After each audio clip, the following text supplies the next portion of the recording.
be เป็นมันเป็นโหนาเฮา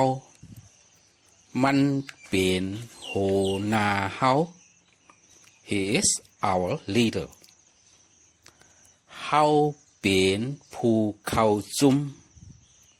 เฮาเป็นผู้เข้าจุม We are the group members เขาเป็นคนเมืองเขเขาเป็นคนเมืองเข They are people from China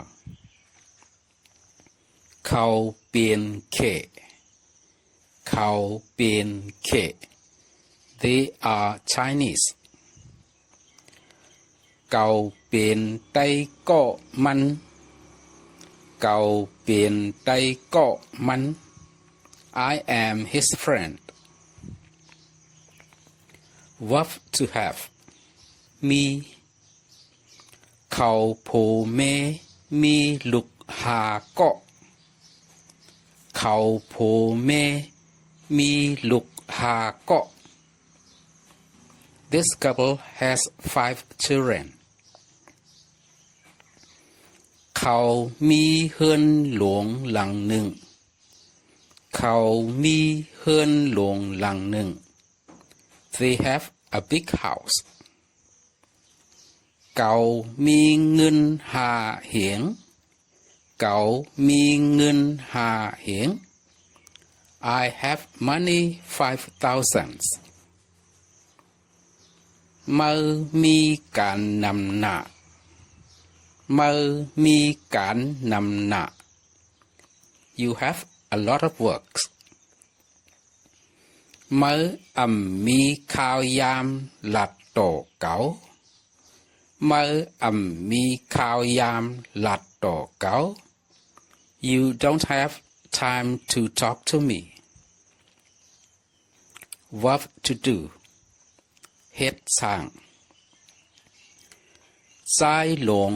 ดีกว่านอกเมืองซ้ายหลงดีกว่านอกเมือง Sai Long will go abroad มันดีกว่าเหตุการณ์เมืองไทยมันดีกว่าเหตุการณ์เมืองไทย He'll go working in Thailand ข้าซื้อโคเหม่อมาข้าซื้อโคเหม่อมา I bought a new cloth น้องยิงขาหันเสมันก่อเคยไหลน้องยิงขาหันเสมันก่อเคยไหล My sister saw it and wanted to เฮาดีกว่ากัดแทงกำหนึ่งเฮาดีกว่ากัดแทงกำหนึ่ง We will go to the market again ปื้นฐานเปิงวางความไต้ Thai basic grammar Thai language has no subject-verb agreement as in English ในภาษาไต้มี subject-verb agreement เหมือนหนังในภาษาอังกฤษ Here example ลูกเห็นก็หนึ่งขี่รถถิบกว่าโรงเห็นลูกเห็นก็หนึ่ง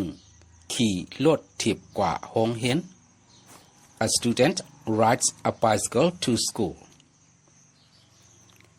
ลูกเห็น2ก็ขี่รถถิบกว่าโรงเห็นลูกเห็น2ก็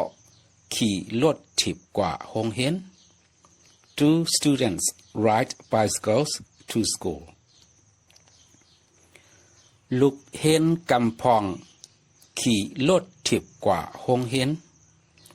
ลูกเห็นกำพองขี่รถถิบกว่าโรงเห็น Some students ride bicycles to school ลูกเห็นตั้งหนำขี่รถถิบกว่าโรงเห็นลูกเห็นตั้งหนำขี่รถถิบกว่าโรงเห็น Many students ride bicycles to school ลูกเห็นทั้งหมดขี่รถทิพกว่าโรงเรียนลูกเห็นทั้งหมดขี่รถทิพกว่าโรงเรียน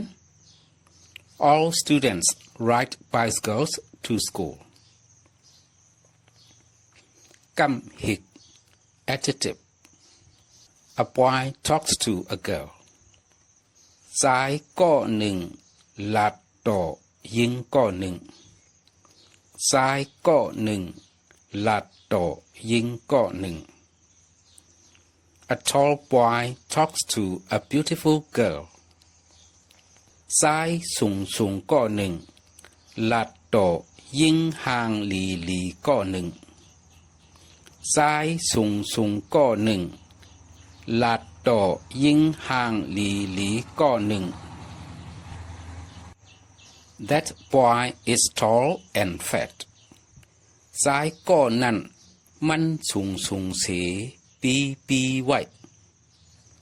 ชายก็นั้นมันสูงเสปีไว้ That girl is beautiful and thin หญิงก็นั้นมันห่างหลีเสยอมไว้หญิงก็นั้นมันห่างหลีเสยอมไว้กำช้าง adverb An old man walks slowly คนเฒ่าก็หนึ่งไปกว่าร้อยคนเฒ่าก็หนึ่งไปกว่าร้อย His grandson runs quickly หลานชายมันเลียนกว่าเลียดหลานชายมันเลียนกว่าเลียด They are singing happily เขาห้องความมวนซื่ออยู่เขาห้องความมวนซื่ออยู่ I did it difficultly but he did it easily เก่าเฮ็ดหยับกวยกะมันเฮ็ดง่ายเก่าเฮ็ดหยับกวยกะมันเฮ็ดง่ายเอาค่ะในกวยค่ะ Well that's all for now Bye bye วันค่ะ